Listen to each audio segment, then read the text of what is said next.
કે આવા પ્રકારનું કૃત્ય કરશો તો એક સાથે તમારો પણ હિસાબ થવાનો છે.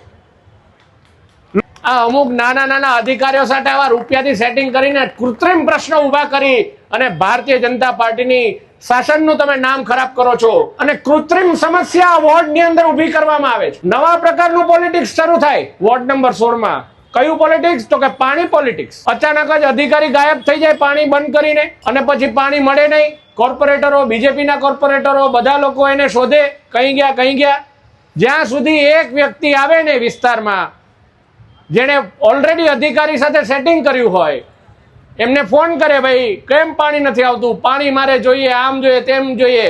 અધિકારી અચાનક જ પેલા જીનમાંથી ચિરાગ નીકળે એની જેમ પ્રગટ થાય, પાણી શરૂ કરે, અને પછી વિસ્તારના ભોળા લોકોને ભરમાવવામાં આવે. ઓહો જુઓ, એક જ ચાલે, આમનું કામ બોલે નહીં, સેટિંગ બોલે.